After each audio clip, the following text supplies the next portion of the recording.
بسم الله الرحمن الرحيم وبه نستعين عونك يا معين ولا حول ولا قوة إلا بالله العلي العظيم الحمد لله والعاقبة للمتقين ولا عدوان إلا على الظالمين اللهم صل وسلم وبارك على سيدنا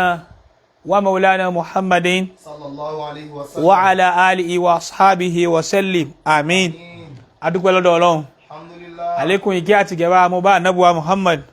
gbogbo àwọn sàhábà gbogbo àwọn tí wọ́n tẹ̀lé wọn bẹ́ẹ̀ tá a máa ń tọrọ fún Ọlọ́run bá wa mú ládàá sàlátù bá wọn àmín àwọn àfáà àgbà Sheikh Alimi Ọlọ́run bá wa kẹ́ wọn àmín bàbá wa àgbà Lágége Ọlọ́run bá wa kẹ́ wọn àmín bàbá wa àgbà Lágbàjì Ọlọ́run bá wa kẹ́ wọn àmín bàbá wa àgbà Alájí àgbà nímọ̀sìngbà Ọlọ́run bá wa kẹ́ wọn àmín bàbá wa àgbà lókè Agodi bẹ́ẹ̀ Ọlọ́run bá wa yọ́nú sí wọn àmín gbogbo àwọn tí alẹ́ tọ́ kí a ṣàdúrà fún tí a rí àǹfààní nínú oore wọn Ọlọ́run bá wa kẹ́ nìkọ̀ọ̀kan wọn gbogbo àwọn tí wọ́n ṣẹ́kù láti rí àfa gbà bàbá wa Lágége tòní Ọlọ́run bá wa ṣàlékún àlàáfíà fún wọn sí bá wa ṣàlékún ẹ̀mí gígùn àti ìjẹ́rí ọ̀tá fún bàbá ọlá nàbí lọ́dọ̀ Ọlọ́run ọlá la hawla wala quwwata illa billah. Naam, èyí tí a máa ń fẹ́ tí ń dẹ̀ máa ń dùn máa olólùfẹ́ àti gbogbo àwa tí a ń jẹ́ ọmọ kéwú láti gbọ́ ohùn sálámà Maulana Asadul Wa'izin Fadilatu Sheikh Alhaji Abdul Wasi' Salman Waliyullah Atayese Jakmal Asadul Wa'izin ọmọ Baba Lágége ohùn sálámà wọn láti gbọ́ tí máa ń jẹ́ tí àwọn ọmọ kéwú máa ń fẹ́ àti àwa tí a ń jẹ́ olólùfẹ́ látù ti kíra wa káàbọ̀ sí ẹnu halqa ti wà ní àyìn tó jẹ́ ti mímọ̀ tó jẹ́ ti tọ̀rọ̀ Ọlọ́run àti tànàbùwà Muhammad bàbá gẹ́gẹ́ bí iṣẹ́ àti àṣà wa gbogbo àwọn ayé tó fẹ́ gbọ́hùn sálámà yín hayakumullah. Assalamu alaikum wa rahmatullahi wa barakatuhu. Wa alaikumus salam wa rahmatullahi. Naam, iṣẹ́ ti bẹ̀rẹ̀ nìyẹn àti wọnú class a tún ti bẹ̀rẹ̀ sí ní yanjú ọ̀rọ̀ mímọ̀. Naam, akramakumullah. Níbi tí ẹ bá wa yanjú lọ ní ọjọ́ òní yìí nípa ṣíṣàdúà fókù lọ́jọ́ kẹta ọjọ́ kẹjọ 41 days ọdún kan àbí àwọn àsìkò tá a lè ṣàdúà fún òkú àti ǹjẹ́ a lè ṣe sàárà ǹjẹ́ a lè jẹun gbogbo eléyìí tí ẹ yanjú yìí gbogbo àwa àlùmọ̀ nábì ó ti yé wa dáadáa àti gbogbo tẹ́ fún wa lẹ́rìí ń bẹ ó sì yé wa yéké àti mọ̀ bí à ń lọ lérí ẹ̀ náà ibi tí àwa dúró sí lérí ẹ̀ ni ibi tí ẹ bá wa ṣàdéhùn pé ẹ fi dá wa lẹ́kọ̀ọ́ lónìí lérí bí ìyá ńlá wa Fatima radiyallahu ta'ala anha bí ó ti sunkún àti bí ó ti ṣe lẹ́yìn ànábùwà Muhammad òun ni ibi tí a dé dúró nípa ẹ̀kọ́ tí ẹ̀ ń kọ́ wa lọ́njọ́ òní àmọ́ láàrin kó tó di òní yìí àwọn ìbéèrè mẹ́ta kan wá láàrin prógrámù náà so àti wá fi àwọn ìbéèrè mẹ́tẹ̀ẹ̀ta yìí afẹ́kẹ́ bá wa fi kún èyí tí ẹ fi ṣe wá láǹfààní lérí ti ọ̀rọ̀ ìyá ńlá wa Fatima alákọ̀ọ́kọ́ nú àwọn ìbéèrè yìí ni pé dídúró ṣàdúà níbi sàárè òkú kí òkú ó kú káwa sin tán káwa dó káníkẹ́nìkan ó ṣàdúà kẹ́nìkan ó ka Kùránì kẹ́nìkan ó ṣe wáàsí fún wa létí sàárè ká dó bí wákàtí kan àbí wákàtí kan àbọ̀ létí sàárè látù ti fi ṣàdúà fókù látù ti fi ṣe wáàsí fún àwa tí a ṣẹ́kù láyé irú nǹkan bẹ́ẹ̀ ṣé ẹ̀ṣẹ̀ ni síta bá ṣe é bẹ̀ sáà ti kóra wa sínú ẹ̀ṣẹ̀ àbá ti kóra wa sínú kúfùrù ìkànnì yẹn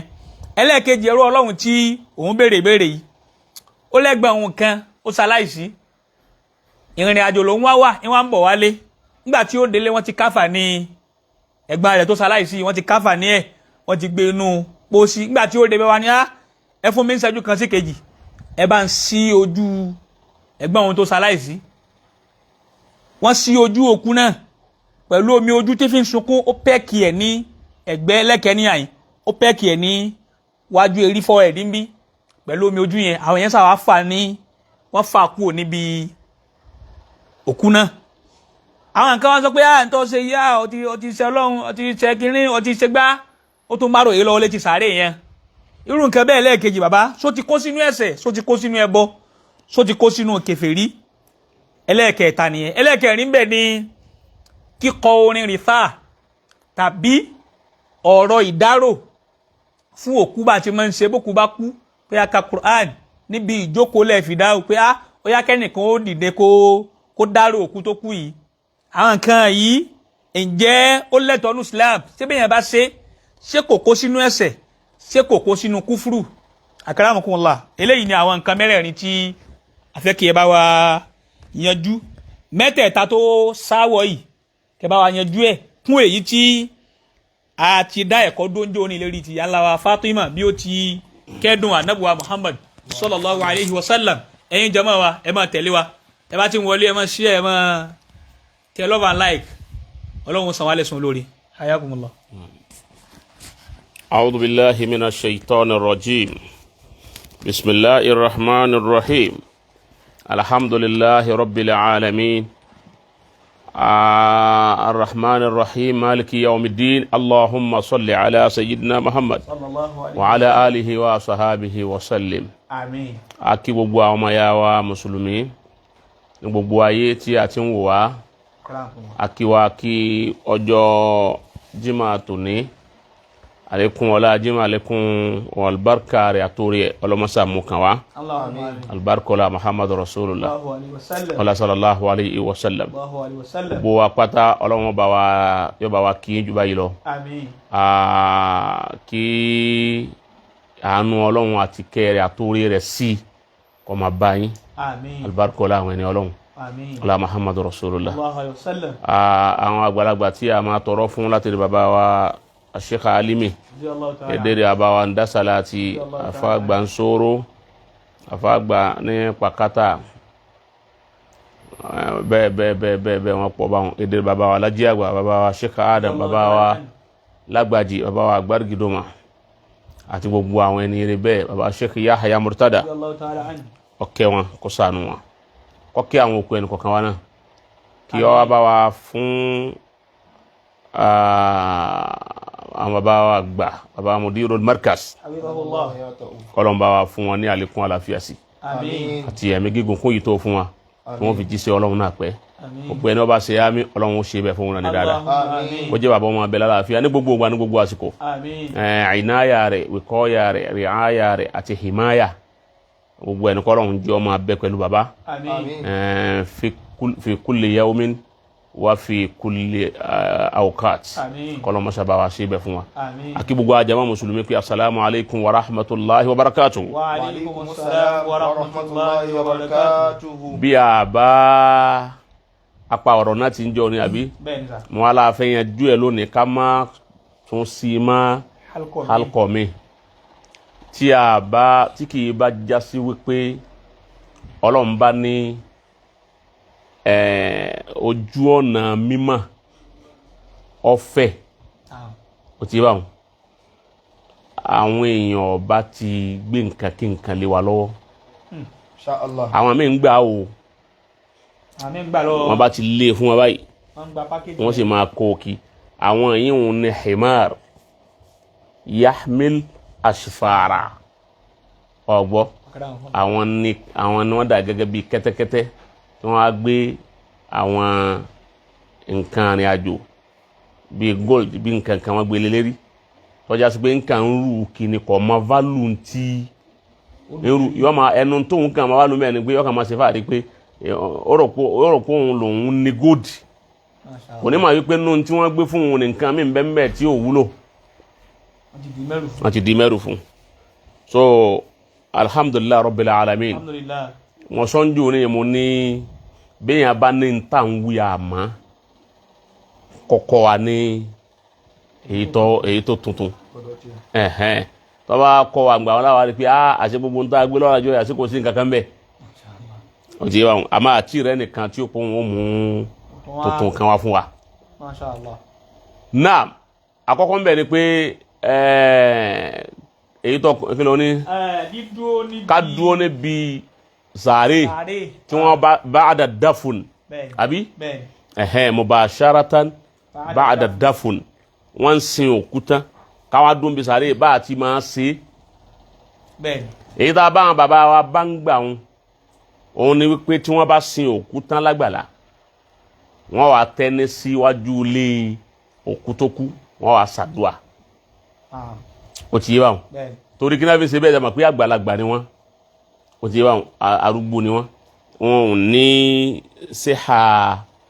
àti dúó púpọ̀ wọ́n wà ní wọ́n ti tẹ́ni kalẹ̀ fún wọn wá jókòó lẹ̀ wọ́n sájà sí pé ilé òkú tó kú yẹn ni wọ́n ti kọ́kọ́ ṣe àdúà ó ti bá wọn ṣẹ̀ríà faramọ́ ó ti ká dúó níbi kábàrí ńgbà tá a bá parí kíní tán tí gbogbo èrò pé ọ̀kálùkù wà níbi dáfà ni wọ́n sì dáfúnù tán ní ìmáàmù wa ní tọ̀ ẹnìkan kí Al-Qur'ani fún wa ó ti bá wọn kẹ́nìkan wá jáde kọ́ wá kí Al-Qur'ani pẹ̀lú ohun àrò ọgbọ́ kó kí Al-Qur'ani fún wa pẹ̀lú ohun àrò bẹ́ẹ̀ ni ẹ bá wá kí Al-Qur'ani yẹn tán kó wá náwó sáàfà mi pé àbá alágbájá ẹran wa létí bí a ń lọ ibi ọbẹ̀ agbé lágbájá sí ẹran kálukú létí kó wọ́n má gbàgbé ó ti yé wọ́n á yan àfáà kan kó ṣe wáàsí àwọn náà wá ṣe wáàsí nípa ìṣẹ̀lẹ̀ tó ṣẹlẹ̀ wọ́n yìí ṣe wáàsí fún àwa tá a kù ká lè mọ̀ wípé ibi tí lágbájá wà yìí kó wá náà ń padà bọ̀ wá bẹ́ẹ̀ ó di mélòó ó di méjì ẹlẹ́ẹ̀kẹta wọ́n wá ṣe ad-du'ahu wa tarahum ó ti bá lil mayyit ẹni ó kú wọ́n wá ṣàdúà fún èyí wọn lè yí tí mo sọ àdíṣe tó ní istaghfiru li akhikum wasalu lahu tasbita fa innahu al-hana yus'al ó ti yé wọ́n wá ṣàdúà fún bí wọ́n ti ṣe òun nìyẹn ọ̀ọ́jà is shar'an ọ̀tọ̀ bẹ́ẹ̀ nù sẹ̀ríà sì fara mọ́ tí sẹ̀ríà ọ̀tà kóra rà bàbá ṣe bẹ́ẹ̀ àti kọjá la ó ti yé wọn mo kò bá kú wọ́n dún bí kábàárì ẹ̀ kí wọ́n ṣàdúà kí wọ́n ṣe gbogbo ẹ̀ kí wọ́n tọrọ ọ̀gẹ́ fún ká tọrọ ọ̀gẹ́ fún ká sì lẹ́nìkan tí ọ̀nà wa létí ó ti yé wọn tọ́ra àwọn mùsùlùmí ń sùn gbàgbé Ọlọ́run púpọ̀ bí ọba sírú èyí ń kọ́dà gbólóhùn àwọn kan ní wípé tí wọ́n bá ń sin òkú lọ́wọ́ àbí wọ́n ń gbókú lọ kínní wọ́n kálukú wọn kan dákẹ́ ẹnìkan máa ṣe la ilaha illallah ẹnìkan máa ṣe kílókọ rẹ̀ ẹ̀mí ní àkàlákì ẹnìkan máa ṣe yíhun gbogbo èyí ni ọ̀rọ̀ tí ò wúlò ni ọgbọ́ ìjẹ́ àsìkò kan ń bẹ tá à ní dákọ̀ Ọlọ́run ìtumọ̀ kí wọ́n máa gbé òkú lọ sàárè ká máa gbókú lọ tẹ́ wọ́n á ní ẹ má dákọ̀ Ọlọ́run ẹ má ṣe síkìrí ẹ má ṣe la ilaha illallah ẹ má ṣe subhanallah ẹ má ṣe nǹkankan èyí òun ni wípé ọ̀njẹ́ òye wa nù wípé àwọn àsìkò kan bẹ tí yàn gbọ́dọ̀ kọ́ Ọlọ́run ọgbọ́ àsìkò kan bẹ tí yàn gbọ́dọ̀ sí kíni tí yàn gbọ́dọ̀ pé Ọlọ́run ìtumọ̀ rẹ̀ nù ni wọ́n bá ń gbé kú lọ sàárè àwa tá ń tẹ̀lé òkú ká máa wá sí la ilaha illallah la ilaha illallah la ilaha illallah àbí a máa ṣe subhanallah walhamdulillah wala ilaha illallah allahu akbar wala hawla wala quwwata illa billah wọn kẹ́kẹ́ bíríà sẹ́rí ọ̀faramọ́ a sẹ́rí ẹ̀wọ́ ló ní sẹ́rí àní ọba tó ní sẹ́rí àtó ní ọ̀faramọ́ gan là ń pè wọn Ọlọ́run èyí sì bínú pé ẹrú ń pè wọn torí ń tọ́ dáa fún náà ní ká pè wọn ud'u rabbakum tadarru'an wa khufyatan ọgbọ́ ayyama tad'u falahu al-asma'ul husna ó ti Ọlọ́run sì ní anama abudi in dhakarani wa taharrakat bi shafata unu hadith kudusi Ọlọ́run ní máa bẹ pẹ̀lú ẹrú mi sọ̀kalẹ̀ yín wà lọ́dọ̀ ẹ̀ nígbà tí ń bá ń dákọ̀ mi tí ètèrè àtòkè àdìsàlẹ̀ tí wọ́n tán lura wọn bí ọba wọ sẹ̀ríà lọ́dọ̀ tiẹ̀ lánàá inú àkọọ́lẹ̀ sẹ̀ríà lọ́dọ̀ tiẹ̀ lánàá ọgbọ̀rọ̀ ráríwọ̀ sẹ̀ríà lónìí kí ní ó jọ ráríwọ̀ àwọn tí ń gbé òkú lọ sàárè tí wọ́n ní wọ́n máa ṣe síkiri kí wọ́n máa wí nǹkankan òtí bí wọ́n ti ń gbé lọ ni wọ́n máa sọ̀rọ̀ ayé wọ́n máa rán nǹkan mi ẹlòmí ó mú fóònù lọ́wọ́ tí ó máa tẹ ẹlòmí àtún máa pe ọ̀rẹ́ rẹ̀ wọ́n sì ń gbé afẹ́dẹ́tẹ́ tó tá bá ti dé pẹ̀lú ògùn Ọlọ́run níbo ló wà alóhùn wà ní alimi òkè máa bẹ́ẹ̀ bẹ́ẹ̀ sìn ẹ̀sẹ̀ gbé mọ́tò kalẹ̀ sọ àmọ́ wa lọ́sìn mò ń bọ̀ wá ọ̀rẹ́ wọn kan ló kú kò ní rán bí tó wà ní àmọ́ tó bá yẹ pé síkìrì ni wọ́n ń ṣe èyí ń mú wọn yóò fún wọn ní ṣúgbùlù láti gbàgbé àti rán nǹkan mi lẹ́yìn rẹ̀ èyí wọ́n yẹ sábúrú ó ti yé báwọn kan bá ń wí pé kódà bídíà ní sẹ́yìn nìkan gba faramọ́ ó ti yé bídíà tara wọn nìyún bídíà tọ́lọ́ ńkọ́ torí wípé la ilaha illallah wèé ṣe bídíà subhanallah kìí ṣe bídíà kìí ṣe bídíà aya alukurani ni wọ́n bá ti fẹ́ gbé sọ̀rọ̀ mi ní khalaqnakum wa fiha nu'idukum wa minha nukhrijukum taratan ukhra. Bá a ti bá àwọn bàbá wa tí wọ́n ṣe nù wọ́n sì wà lójú ọ̀nà ẹnìkan ò lè dé lónìí kó lóun òun ó gbèsè wọn kú mbẹ. O ti yé báwọn àwọn àfọ òun fi kí òun ní yẹ̀pẹ̀ bí sáré tẹ́ ẹ bá sìn kú tán tẹ́ ẹ ti gbé òkú sínú sáré tán á wà bú yẹ̀pẹ̀. O ti yé báwọn á wà pé minha khalaqnakum àwọn kan ní bọ́ bá ti minha khalaqnakum ọ̀dà síbẹ̀. O ti yé báwọn ọ̀dà síbi ọ̀kan kan rí ẹ̀ ó tún bú mi wa fiha nu'idukum ọ̀dà síbi ọ̀kan kan rí ẹ̀ ó tún bú mi wa minha nukhrijukum taratan ukhra ọ̀dà síbi ìgbàsẹ̀ rẹ̀. O ti yé báwọn wọn ṣe bẹ́ẹ̀ àwọn míì tún ní ẹ̀tún ké àyà míì gbogbo ẹ̀ náà àfi ń sojú kòkòrò kọ́lọ́ wọn ọ̀kẹ́ òkú ni èyí wọn sábúrú ń bẹ. ẹlẹ́ẹ̀kejì ẹni tí ó pẹ́ẹ̀kì òkú. ẹni tó pẹ́ẹ̀kì èyí wọn kọ́ sábúrú bẹ èyí wọn náà. òkú tó ti kú. bẹ́ẹ̀ ni kọ́ sábúrú bẹ. wọ́n á ní ká sí ojú ẹ̀ ó pẹ́ẹ̀kì. brọ́dà rẹ̀ ni o. bẹ́ẹ̀ ni. àbọ̀jẹ́ pé bàbá rẹ̀ ni o àbọ̀jẹ́ bákan àbọ̀rẹ̀ rẹ̀ ni ó wá nífẹ̀ẹ́ rẹ̀ dójú àmì. O ti yé báwọn. sọ ikú yẹn ó wá bá lójijì wọ́n ti wá káfà ní ẹ̀tàn kó tó dé ó ṣe wá dé wọn kálukú ń bìlà fún pé hey òun náà ló dé yìí òun náà ló dé yìí hey wọn kálukú bí wọn bìlà fún ọ wá ní bọ̀dá àwọn dà wọn lóhun rè ó ní wọn bá wọn sí ojú rẹ̀ wọn wá sí ọfẹ fojú kàn án nígbẹ̀yìn. O ti yé báwọn kò sí láì fi mẹ kò sábúrú mẹ wọn wá sí ojú ẹ̀ wọn wá pẹ́ kìẹ̀rí ẹ̀ wọn wá pẹ́ kìẹ̀ lérí pẹ̀lú ẹkún àwọn yẹn wá fọ pé ó tó wọn wá káfà ní ẹ̀ padà kò sí aburú kankan mbẹ yìí kò sí sẹ́ṣẹ̀ mbẹ kò sí ẹ̀ṣẹ̀ kan mbẹ kò sí aburú kan fún o ti bá tí ọba wa gbà yìí wá padà Usman bun Mas'ud sàábì ànábì lòun náà kì í ṣe Usman bun Affan Usman bun Mas'ud ìjọ tó kú ànábì pẹ́kì ẹ̀ ó ṣe bẹ́ẹ̀ fún o ṣe kọ́ lọ lè wá yìí yọkàn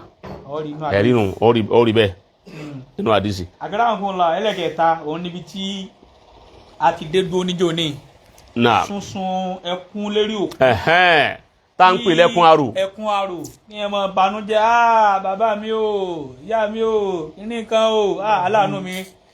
kó mọ hu lérí òkú tí ó ṣaláìsí. bẹ́ẹ̀ni. wọ́n sì ti sọ pé ihu lérí òkú yóò tún mọ mú ìyà wọ́n mọ̀ fìyà jẹ òkú tí ń bẹ nù sàárè lérí. ẹkún sunsun lérí òkú àti ihu gan ihu lérí òkú so lè kó yàjẹ òkú nù sáré. mo ti àti mẹ́nu lẹ́njọ́ ní ìdí ẹ̀. bẹ́ẹ̀ni.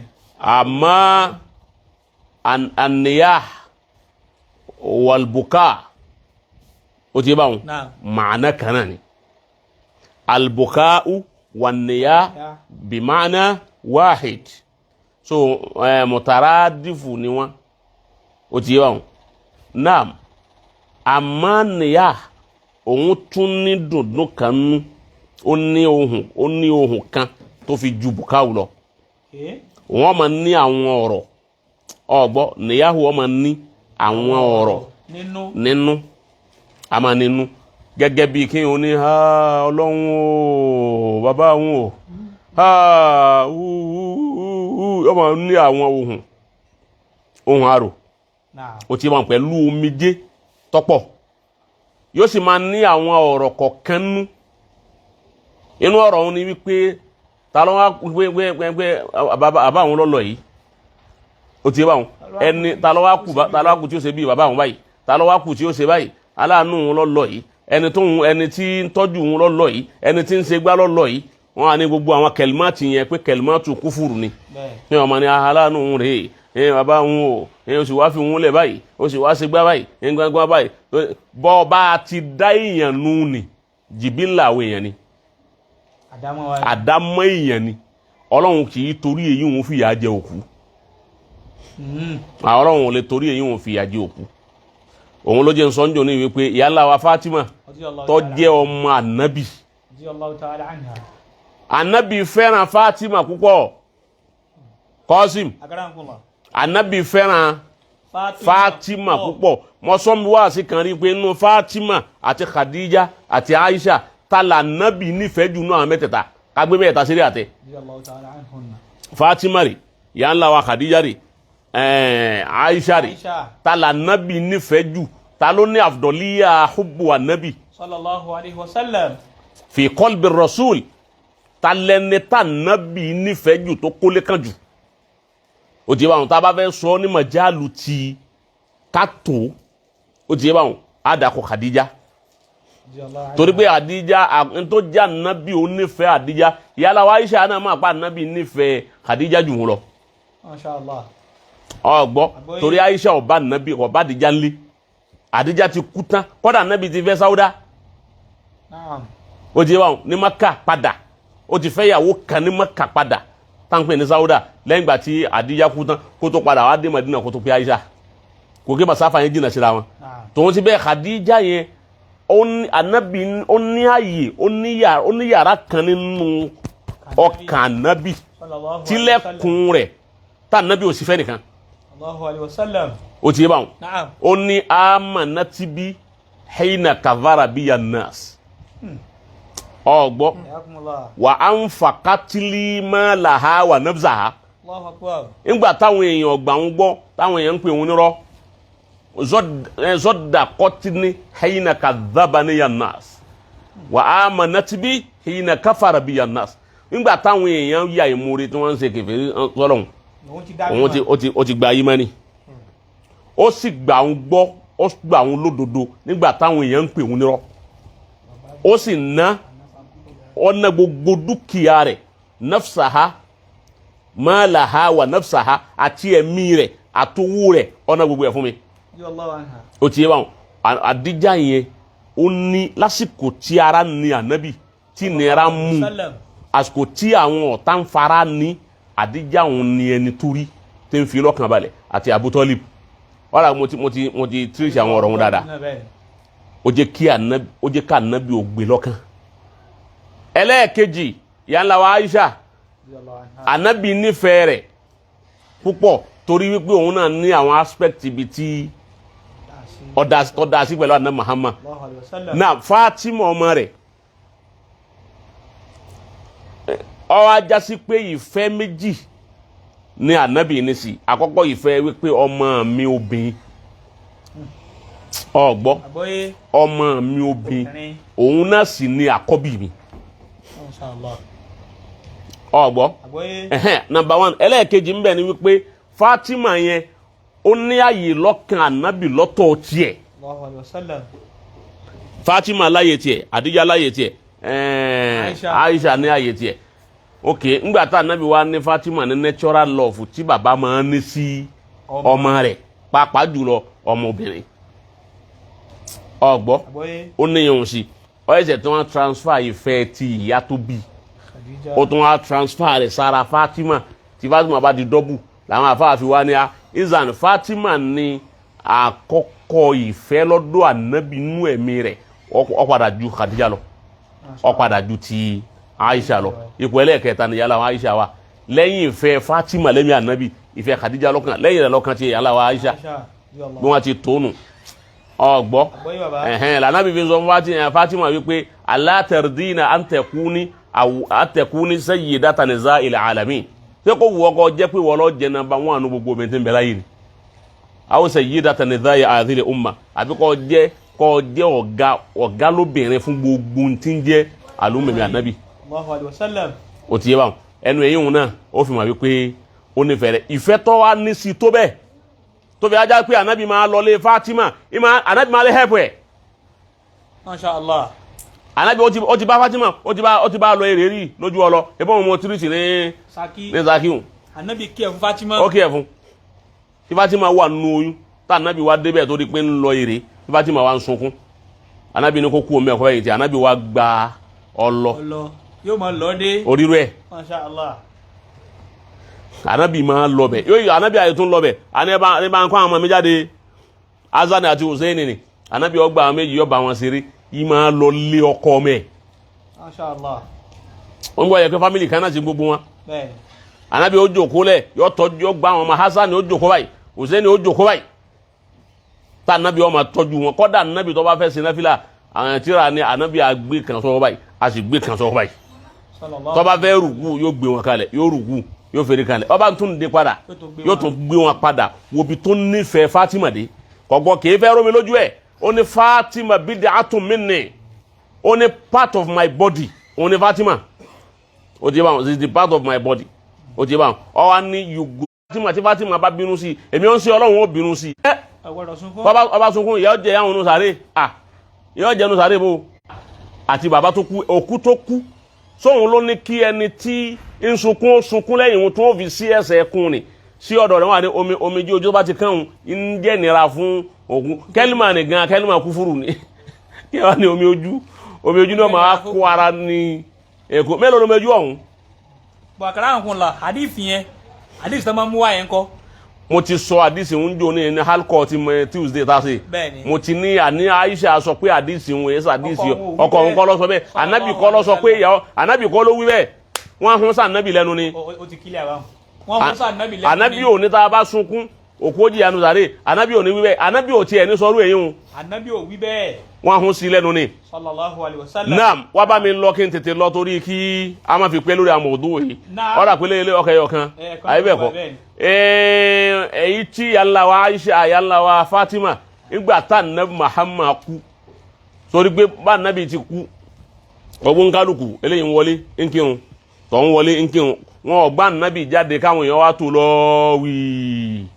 ó ti wà wọn Nabi la eléyìí ń wọlé yóò kí àwọn eléyìí ń wọlé yóò kí tiẹ̀ táwọn sẹ́ẹ̀tì kan bá ti dé wọn wọlé wọn kì tiwọn àwọn mi ò tún dé wọn wọlé wọn kì tiwọn àwọn eléyìí ó tún dé ẹnìkan ò lè ka yáàdà dín irun tán kí sànàbì la ìdí nu tó fi já pé ó tó bí ọjọ́ kẹta kó tó sànàbì bẹ́ẹ̀ ṣe ní pé òkú mùsùlùmí ò gbọ́dọ̀ sùn òkú mùsùlùmí ò gbọ́dọ̀ sùn òkú ànábì ọjọ́ kẹta wọn tó sìn.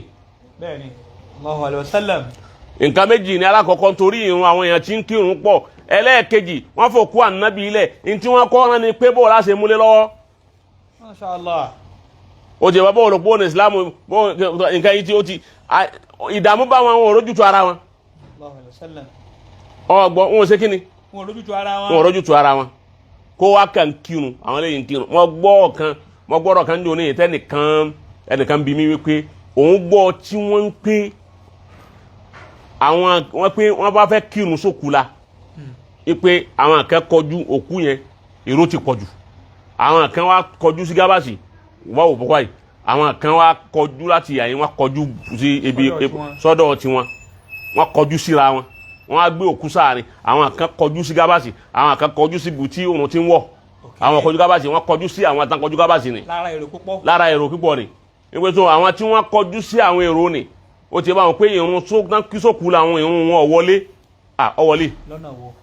ọwọlé wà áyínà mọ́tò wà ló fasamma wajhullah gbogbo bí ọba dájú kọ lákínníkà rabbul mashiriki wà rabbul magrib àti magribu àti mashiriku tọ́lọ́ ni bọ́ kọjú gábàsì ó ti bá wọn bọ́ kọjú bẹ̀ fún làlúrí izdihamu nas kẹsìrátù nas torí pé òkú yẹn tóbi púpọ̀ òkú yẹn wúwo púpọ̀ òkú yẹn ó pe èrò púpọ̀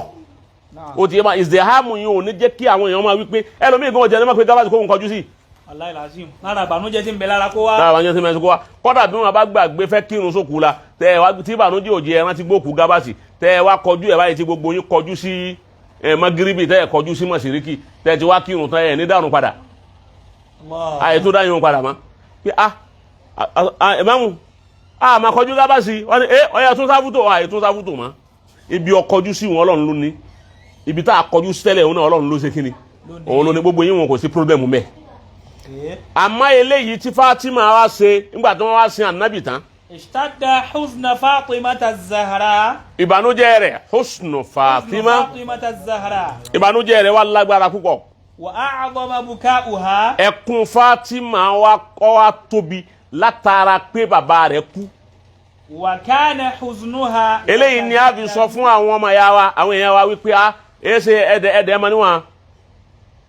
ẹni wọ́n bá kú tí bàbá rẹ̀ bá kú ẹjọ́ sunkún ara rẹ̀ ó fúyẹ́ ẹfọmọ olókùú lẹ̀ kó sunkún abẹ́ ẹ fìyàwó lẹ̀ kó sunkún ọkọ ẹ̀ ẹfọkọ́ lẹ̀ kó sunkún ìyàwó ẹ̀ ó ti ẹfọmọ lẹ̀ bàbá lẹ̀ kó sunkún ọbẹ̀ ẹni mùsíbà bàbá ẹfílẹ̀ ẹjọ́ sun ẹkún ibi tí ń bá ti ń wíwú kú wílẹ̀ máa ní káì wọ́n sọ bẹ́ẹ̀ àyíṣọ́ bẹ́ẹ̀ sọ́rọ̀ ọmọ wa pè padà pé káì àyíṣọ́ bẹ́ẹ̀ ẹ̀yìn kan dó ti tẹ́ mọ̀ fi mọ̀nà torí ọ̀fẹ́ sọnù ẹ gbọ́ yóò fẹ́ sọnù ẹ̀yin lẹ wá ṣe wá sí fún ó ti yé báwọn Fatima ṣe bẹ́ẹ̀ fa nabi tada huznu Fatimata Zahra ìbànújẹ́ Fatima wa tóbi wa adama bukauha ẹkún rẹ̀ wá pọ̀ wa kana huznuha yatajaddadu wa yazid husnuha yatajaddadu wa yazid ẹkún rẹ̀ wá ń bẹ̀rẹ̀ sí ní repeat rẹ̀ ẹkún rẹ̀ tún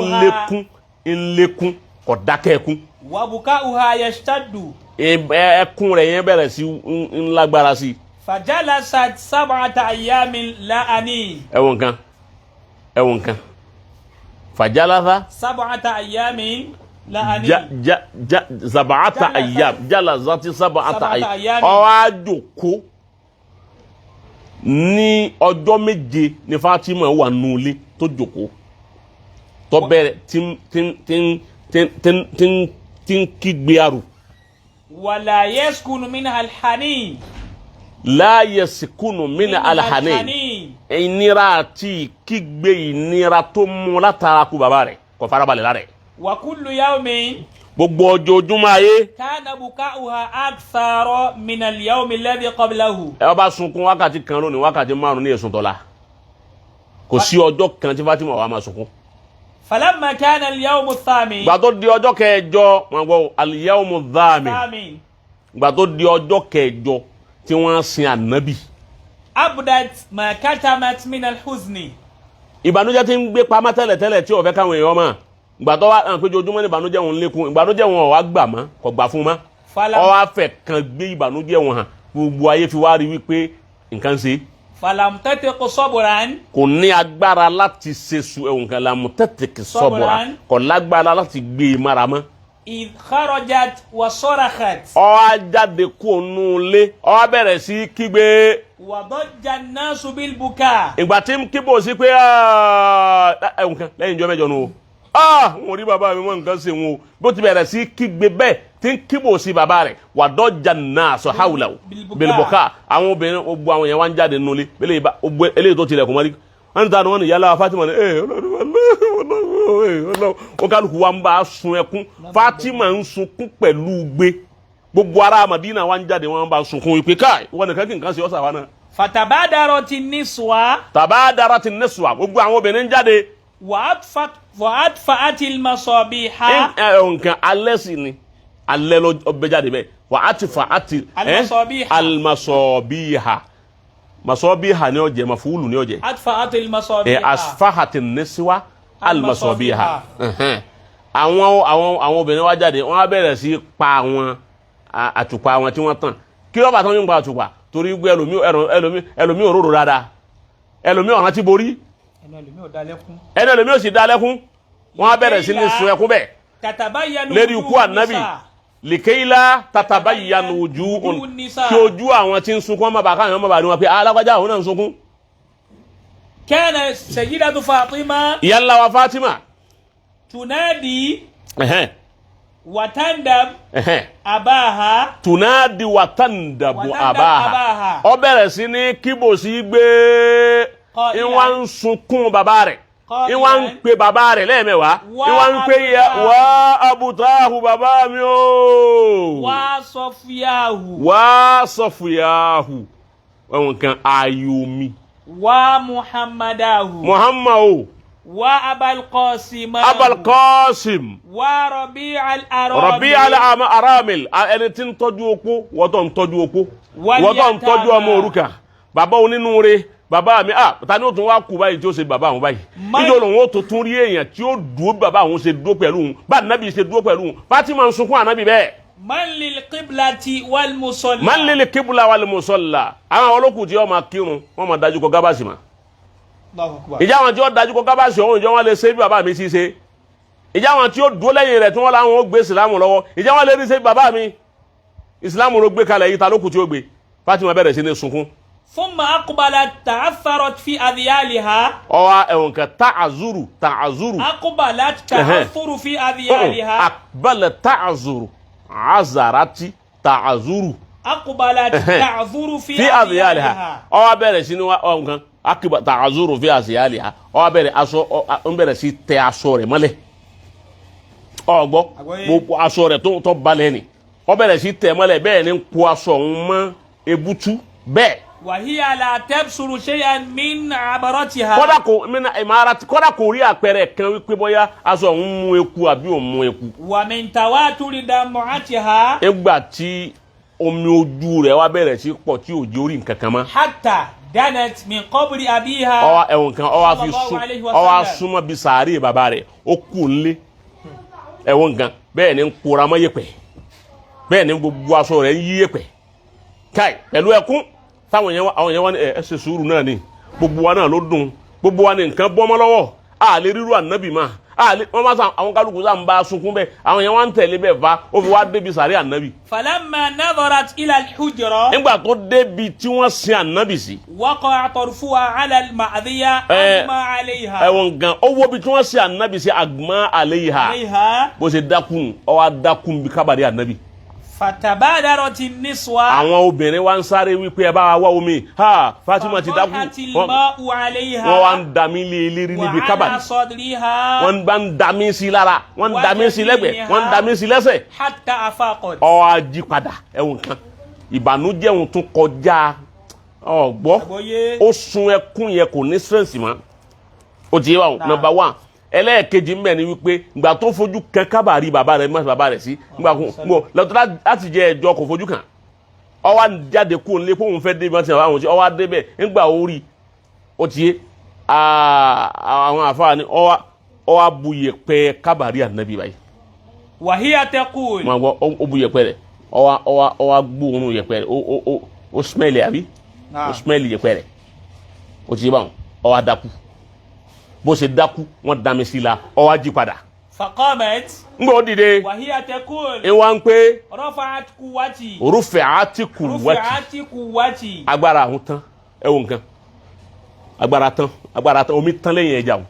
وخانني جلدي. وخانني جلدي ara àwọn jàmbá àwọn. وشمت بي عدوي. وشمت بي عدوي ọ̀tá rẹ̀ rí òun lónìí ọ̀tá yọ òun lónìí ẹ wo nǹkan sàmàtì bí àdù ọ̀tá yọ òun lónìí ojú tí òun lónìí Fatima wíwẹ̀ ya abuta wọ bàbá mi o ibi kábà nínú wọ bàbá mi o. baqitu waliha wahida. mo dẹni tí ọ̀lẹ nìkan mo di ọ̀lẹ mo da láì larama mo da láì léèyàn mo da láì lẹni tí ó mo da láì ní ẹni tí ó ẹni tí ń rí tọ́kàn mi ọmọ balẹ̀ ma. faqadin khamada sawti. ohùn mi ti wá lẹ. wa qata'a dhahri. ẹ̀yìn mi sẹ́. wa tanaghasa aishi. aishi ìjẹ́ ẹ̀mú mi jíjẹ mímu mi ti ń dùn tẹ́lẹ̀ ó dàrú lónìí. wa takaddara dahari. dahari inú ilé mi gan tó má lónìí. fama ajidu ya abitahu. torí kò sí dùn nínú ilé òun ma. ba'daki anisa. ma ajidu ya abitahu ba'daki anisa. anisan li wahdati. kò sẹ́ni tí ọmọ wa bá mi ṣe fàájì ma wọ́n bá kú sa ani mo ní wá wù ọ ni wọ́n mọ̀ mi ani mo ní wá wù àwọn ọmọ mi ni Hasan àti Hussein. Fatima Qasim ṣe ìyá ńlá wa Fatima ó débi wípé nígbà ó dijọ́ kan ìyá ńlá Fatima wa ń sọ fún Hasan àti Hussein pé ẹ̀yin Hasan àti Hussein jàdúkùmà ayna jàdúkùmà bàbá ìyá yín kọ́ ó ti yé bá bàbá ìyá yín kọ́ ṣé wọ́n ti fẹ́ dé ni ẹ lè wọ́n sáwọn ni wọ́n ń kan lẹ́kùn rìn ó ti fẹ́ kíní wọn ti fẹ́ dààmú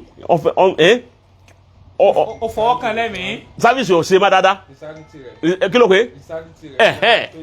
ó fọwọ́ kan lẹ́mìí. ó fọwọ́ kan lẹ́mìí ó fọwọ́ kan gbogbo ara. ma ajidu ya abitahu ba'daka anisan liwahshati. kò sẹ́ni tí ìbá ṣe fàájì mẹ́jọ ti máa ń gbáyún. wala raddan lidam'ati. omi ojú mi yìí ta ni ọba nùnú. wala mu'inan lida'fi. talẹ́ni tí ó ràn mí lọ́wọ́ ń gba èmi ọ̀lẹ́tì jẹ́ nǹkan kan ìwọ náà wọ bàbá mi náà ìwọ náà ní fọkàn tẹ̀ mí. talẹni tí ó kù tí ó ràn mí lọ́wọ́. faqad faniya ba'daka tanzilu. faniya ba'daka tanzilu. àyà tí wọ́n ń sọ̀kalẹ̀ tán.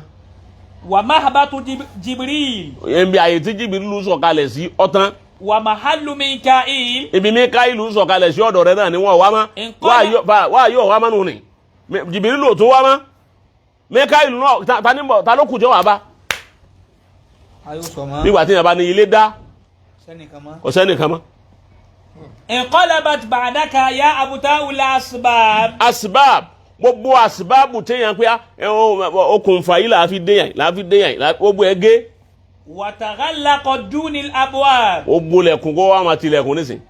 ẹ̀wọ̀n kan taghallaqa ti dunil abwab gbogbo ẹni tí sílẹ̀kùn tẹ́lẹ̀ tó ní Fatima máa nábì wọlé tójú orí pọ́n bẹ láyé ni ipò tí kú tánìsẹ̀ wọ́n da ojú gbogbo nǹkan rú wọ́n wá dàrú àbí wọ́n dàrú. dàrú lẹ́yìn Ànábì Muhammad sallam. fa amma dunya ba'daka qaliya. ẹ̀wọ̀n kan Fatima wà ní fa amma dunya ba'daka qaliya ó ní bàbá mi kò ṣe ń tó kù mà èmi náà kọ ayé lẹ̀ lónìí. wa alayka. ọgbọ́ amadunia ba'daka qaliya èmi náà kọ ayé lẹ̀ lónìí kò sí nǹkan kan tí ń dúró ṣe nínú ayé mọ́. Fatima ń wí bẹ́ẹ̀ pé kí ló kù tí ń dúró ṣe nínú ayé kò sí nǹkan kan tí ń tún mú láyé mọ́. wa alayka ma taraddadat anfasi bakiya. lókè ìgbà tí ẹ̀mí mi bá ti ń lọ tí ń bọ̀ ẹkún pé wọ bàbá mi kú yìí èyí ní dákẹ́ ẹkún náà ti fi lè bá Ọlọ́run kò sì dákẹ́ ẹkún àwọn tí èlé bọ́ Ọlọ́run kò dákẹ́ ẹkún náà tí èlé bọ́ Ọlọ́run níjọ́ Ànábì ti kú oṣù mẹ́ta tí Fatima lónìí ńgbọ́ tí ó kú jọ́ tóun gẹ́gẹ́ ó kú ní ákírù lásà tí ó kú ó ti yẹ wá òun ní ẹ̀rín tó bòde lẹ́nu rẹ̀ gbogbo oṣù mẹ́ta tó lò lẹ́yìn rẹ̀ ẹkún ló fi gbogbo ẹ̀sùn. wọ́n sọ àbá. wa alayka ma taraddadat anfasi bakiya. wa akhadhat Fatimatu Zahra. shay'an min turabi qabri abiha. Fatima wa bu yẹ̀pẹ̀ Ànábì báyìí. wa ja'alat. tasumuhu. ó bẹ̀rẹ̀ sí ntun ismaili ó bẹ̀rẹ̀ sí ismaili yẹ̀pẹ̀ sàrí Ànábì. ngbọ̀ wa yíya Qasim èyí tí mo lọ́ọ́ kànú àbí o ti kà kọ́ mọ́ di wípé bóyá nǹkan sọ̀rọ̀ ààrẹ lásán ọ̀rọ̀ tíra ni ọ̀rọ̀ kí ni mo pè é ọ̀rọ̀ tíra ni ngbọ̀ wa yíya wa di wípé Bìlá wa ń pèrún ọgbọ́ Bìlá wa ń pèrún Allahu akbar ashhadu an la ilaha illallah ashhadu an la ilaha illallah ashhadu anna Muhammadan rasulullah sẹ́ni gbà tí Fatima gbọ́ Muhammadan rasulullah ó ti dákú ó ti wọ́n bá tún rútọ́ wọ́n rútọ́ nǹkan dé kó wọ́n bá tún kírun mọ́ àti dada àti ẹni tí ń pèrún àti gbogbo ẹ̀ wọ́n tún dákú o wọ́n bá tún rọ́ mi lé ó ti wọ́n Bìlá tún ọmọtọ̀ kí wọ́n wá dé òun bàbá òun gbọ́ tó dákọ̀ bàbá òun nísìnyí wọ́n á rò pé bàbá òun ń bọ̀ wá ni òun rò pa Ànábì ń bọ̀ nígbà tó òun gbọ́ tó dákọ̀ Muhammadu Rasulullah sallallahu alaihi wasallam ó ti wọ́n kọ́ wá dákú lónìí bẹ́ẹ̀ tó bá gbóhùn okò Ànábì kò gbọ́dọ̀ gbọ́ ọkùnrin kẹ́nìkan ní ashhadu anna Muhammadan Rasulullah yóò dákú ni ó wá di wípé àsìkò wọn wá tó ń jọ kan Qasim wọn wá lè pe Bìlá pé tọ́ kọ́ lọ́wọ́ pé irun Bìlá lóhùn ní pé irun o Bìlá yarí pé àwọn ò ní pé irun kó wọn tún pé irun fún bá tí wọn tó dákú àwọn ò ní pè irun Bìlá yẹ ọkọ̀ ìrún lẹ̀kún wọn ò ní pè irun ọwọ́ àti pé tí wọ́n bá wá kírun wọ́n wàrà máa wí jẹ́jẹ́ nínú mọ́sálásí wọn ò ní fẹ́ gbọ́ gbogbo eléyìí ọ̀rọ̀ tíra ni kì í sọ̀rọ̀ ahun ọba nù tíra wọn ò ní fẹ́ kọ́ gbọ́ Bìlá lòun ò ní pè irun torí bọ́ wọn bá tún pè irun Fatima ó tó dákú ọ̀rọ̀ wa di wípé Fatima wa ń sunkún káàkiri gbogbo ìlú bí bá ń rìn lọ ẹkún ni bí bá ń bọ̀ ẹkún ni ẹkún lónìí ẹkún lọ́la náà bá lè bá àlí pé wà àlí ẹni tí ń ṣẹlẹ̀ ń bẹ̀ ni wípé Fatima yìí ọ̀ọ́yá àwábì kan fún un tí ó jọ wà tí ó mẹ́ sunkún òun ni wọ́n fi kọ́ bì kan fún wọn ń pè ní Baitul Ahzan Baitul Ahzan ilé ẹni inú rẹ̀ ń bàjẹ́ ibi àfi ẹni tí bànújẹ́ ń bẹ lára rẹ̀ ibi àfi sí nígbà Fatima bá wá ṣe báwọn fún àná Muhammad fún bàbá rẹ̀ torí kí bàbá rẹ̀ wúlò fún ọmọ yóò tí bàbá rẹ̀ bá kú tójú rẹ̀ wá dá tó wá ní òkè àwọn afọ́nṣẹ́ ìdájọ́ ọmọ sọ̀kún lédi bú ọmọ nìyẹn. àbí kí bàbá rẹ̀ wúlò tẹ́lẹ̀. àyẹ̀wò kí bàbá rẹ̀ wúlò fún ọmọ tí bàbá rẹ̀ ọba wúlò fún ni ò ní sunkún bàbá rẹ̀.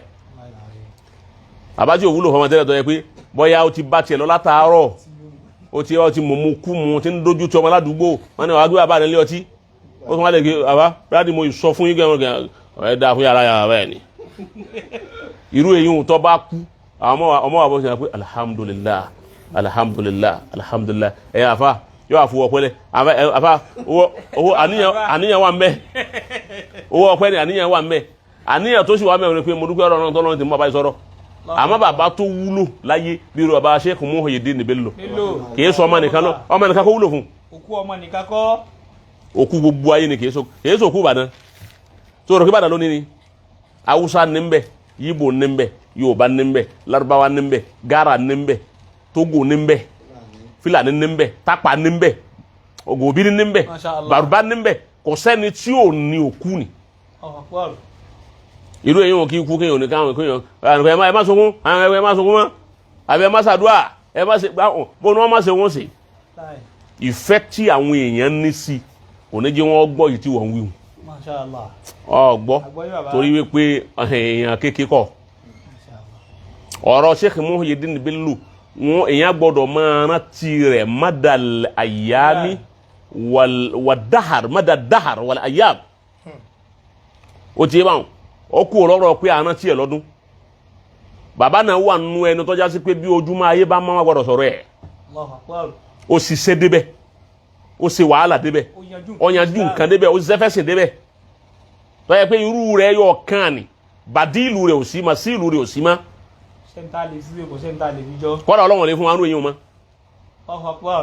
múra tó tó rú àwọn yìí tí ó wà wájú ìjọba tí ó mọ lálà sí wọn tí ó mọ lálì wọn pé ẹ̀yin wọ̀nyí tẹ̀ ń sáyé ọ̀ya ìwọ náà tọ́ bá yẹ kó o bá lè ṣe bẹ́ẹ̀ tó dé wájú gọ́fúnà tọ́ ma ní ìwọ yìí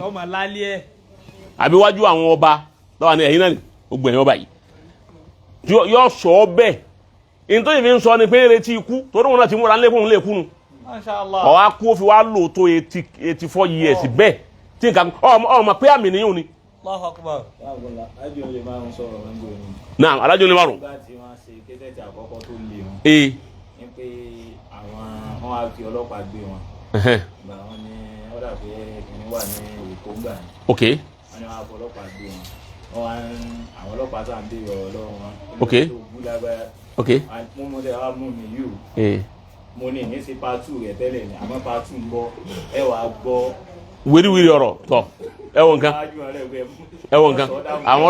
ọlọ́pàá á mú yàn ń gbà ọ ṣe wáàsí tó sòdodo ọ̀rọ̀ wọn á mú èyí ṣe tó bú àwọn ìjọba lẹ́yìn tó ṣe báyìí àwọn ni àtọ̀ tí náà lè wá mú fún ni òun ti lóun ò ní ṣe part 2 tẹ́lẹ̀ àmọ́ ìfẹ́ wa mú wọn yìí part 2 ń bọ̀ part 3 ń bọ̀ wọn bá jùlẹ̀ pé eléyìí ti sáyìn fọlọ́hún àwọn yìí ò ti sáyìn ọdẹ wa lò ó bẹ́ẹ̀ àbùkù ọ̀wá kan ti lọ kọ̀ wá sẹ́nìkan tó kó lòun jìbìtì ti lọ kò ṣe wọ̀ bíi owó kò ṣe wọ̀ bíi oúnjẹ kò ṣe wọ̀ bíi ọ̀rọ̀ kò ṣe gbogbo nǹkan ló fi pé ní bàbá wọn tí bàbá alágége fi ṣàdúrà tí bàbá alágége fi sunkún ọmọ yìí pé àmì ni ayatun min ayatillahi fil ardi wọ́n bá wá rí báwọn tí ròyìn báwọn bá rí báwọn bó la ṣe ní sunkún nígbà tó ní a máa sunkún wọ́n máa sunkún nísìn ó ti yé báwọn múrú ẹlòmíì tó fi dí ààyè rẹ̀ ń wá. àyètán ń dín fáwọn fámìlì sọ lè di. so bí ó ti rí nù ni Fatima ọmọ Ànábì ní tó fi sunkún nù ìbànújẹ́ ń gbà síwádìí inú ìwádìí mímọ̀ ó jẹ́ àmà wípé ìbànújẹ́ pé bàbá mi kú ẹkún jojúmọ́ ni òun ló affect Fatima òun ló di àárẹ̀ tó parí. ọgbọ́ àgbọ́yé bàbá ó ti rí nù ń gbọ́ wá dé odidi ọmọ Ànábì bá wá ṣe báwọn kí ló wá kù tọ́wà nígbà náà ẹnìkan sunkún pé ìyá ọmọ ẹ̀jẹ̀ àwọn adákẹ́ má sunkún má inna Allaha kan yóò hasibu ẹ̀mẹ́ yìí tábí bùká yálì yóò hasibu o. so èyí hùn gẹ́gẹ́ bí àdéhùn tá a mú wa ẹlẹ́ẹ̀kẹta ní rasa. bẹ́ẹ̀ni ǹjẹ́ báwa ti máa ṣe òun náà ni bàbá báwa ti máa ṣe lápèjúwe àfáàwá tí wọ́n máa fi wá tí wọ́n fi rìsáwù ṣe wá sí fún wa àfáàwá gbẹ̀dẹ́nu òkúkú nísìn àdìtọ́ nísìn àfáàwá gbẹ̀dẹ́nu àwọn ni ọ̀dọ́ wọn là ń lọ nísìn kí wọ́n fi rìsáwù fún wa àbí ká ní àfa àbẹ̀lẹ̀ tí fẹ̀sí fi hàn orin tí àfa kọ wa tó fi tèrè fáwù fún ìyàwó tó ṣaláìsí yìí. ẹ ti fi mi àwọn òun ẹsẹ yìí wọn bá bí à ń lọ bí kó ma bí à ń darí mọ́ká bí à ń so yìgì àwọn gbà bí àwọn yìgì kan tí wọ́n ti já tipẹ́tipẹ́ tó ṣe àtúnṣe padà wọ́n wà ní ẹlẹ́pọ̀ àwọn afáwọ̀ ẹ̀sìn mìíràn. àwọn yìgì inú àwẹ̀ àsìkò dédé sí. àbọ̀kọ àtìyàwó tí wọ́n ń jà wọ́n wà ní abáwa làjà. bàbá ìbáwì yìí Kọ́sìm àkàràǹkùn la náà ǹjẹ́ àbá ṣe sáà tí kò sínú ẹsẹ̀ bẹ́ẹ̀ pé ẹ bá ká ó ní rìfáà ẹ fi ràn wá létí ẹ fi dárò òkú tó kù yìí. ok tó dà bẹ́ẹ̀ nù sẹ̀ríà. àfa àgbẹ̀dẹ́dùn. alfa àwọn àgbẹ̀dẹ́dùn káì ọlọ́mọsá bá wa sàlékún dáadáa Allahumma àmín bàbá. fún àlùfáà wa Abdulgani àbí Gbẹ̀dẹ́dùn bẹ́ẹ̀ bá jẹ́rí àwọn ọmọ bàbá Lágége Habibullah. ọmọ bàbá wa àlùfáà ńlá ọmọ yóò wá ká ọmọ bàbá wa Lájí Àgbà ọmọ kìnìkan yóò wá ká yóò ní ọmọ gbogbo àwọn ẹni Ọlọ́run Masha Allah bẹ́ẹ̀ ni. àfáà wa Gbẹ̀dẹ́dùn Gbẹ̀dẹ́dùn. inú kásìrì sáwù fún òkú tó kú bá kú ẹnìkan ò tí ì bá a dùn ní bẹ́ẹ̀ ni. àwọn ọ̀rẹ́ wọn náà wọlé. gbogbo kó wá kan gbìyànjú ni ọgbọ́ Akramakumullah. kó wá ń gbìyànjú ni tí àfa Gbẹ̀dẹ́dùn bá bẹ̀rẹ̀ tó débi òkú tí wọ́n pè é tó kọ́kọ́ bẹ̀rẹ̀ tó kí aya tó kọ́ ń kọrin tí ń kọ́ ń sí tí ń kọ́ ń sí tí ń kọ́ ń sí akọ mẹ́sẹ̀ òní méjì. ẹ̀kọ́ máa rẹ̀ ní ẹ̀mọ̀ wò báyìí ẹ̀kọ́ pè léré máa ń pè sàlámù gbogbo ìjókòó ẹ̀yin mùmínì kéré kan tọ́ ẹ̀yin tọ̀rọ̀ yé tọ́ bá kan ilé ayé tá wà yí àgbákò ni kéré kan ìdùnnú dà ní ilé òwò bèèyàn bá rídùnnú rẹ̀ dájí tó kígbe ìlú kéré kan tó gbégbà ọgbẹ́ nígbà tí ó ṣe ìdùnnú dìrọ̀lẹ́ ìdùnnú tó bá di wípé bàbá wa ń pe ọmọ rẹ̀ tó bá ń pe bàbá wa ń pe ọmọ rẹ̀ kíní kan Muhammadu kọ́ ọ̀sìnmù gbà àwọn yóò wá mú gbà àwọn wọ́n wá sọ ẹkún di bí ìgbà tí èèyàn bá ẹ̀sìn fi ọjọ́ ayétẹ̀ tá a lọ sí ayétẹ̀ nígbò ọ̀rà káì àfáà tó jòkó bẹ́ẹ̀ ni òun kọ́ ló kọ́ mẹ́ni ó kú rí ọwọ́ abẹ́rẹ́ ẹkún yà fà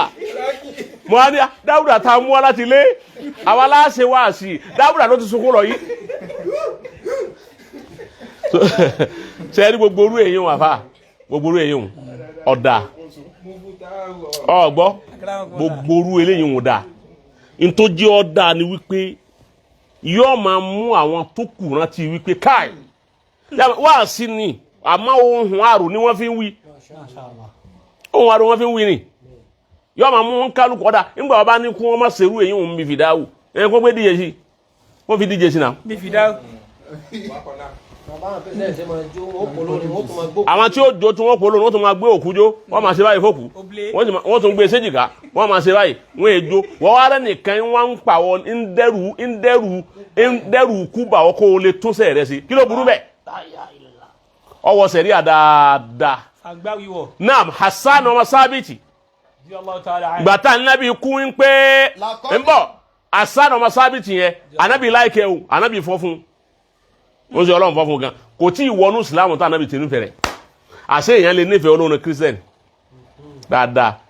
irú èmi nìsín mo láìkì orin Tọ́pẹ́ Àlàbí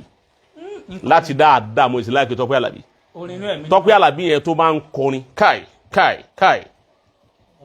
Ọlọ́run fún ní òye àti ọgbọ́n àti làákàyè yọ kọrin ayé yóò jẹ́ àmọ́ bí ayé ti kéré inú àwọn olórin kìrìsìtẹ́nì Zahida ni onízuhudu ni Tọ́pẹ́ Àlàbí wọn èyí tó ń kọrin ó ti pẹ́ ẹjọ́ òun nígbà tí ìráyè máa ní èmi máa gba kírísítẹ̀ tí mo gbọ́ ẹ máa rí àwọn nǹkan mú bẹ́ẹ̀ bẹ́ẹ̀ yẹn bá wá ní ẹ̀ wọ́n ṣe ni máa gbọ́ ní kírísítẹ̀ ànábì tí ń gbọ́ ní Hassan ọmọ Sábìtì kè wọnú Islam ó tó wọnú Islam ẹ̀rí nù tó ànábì tí ń gbọ́ ní ẹ̀ lọ́ọ̀lì wà ọkàn ọlá akóhùnrin jìnnà ni òjì ọmọ gbogbo ń tà wí èèyàn máa katira ni Hassan ọmọ Sábìtì ànábì tí ń gbọ́ orin rẹ̀ kè wọnú Islam kọ́ á ti wọnú Islam títí máa ń bíjà ànábì. Masha Allah.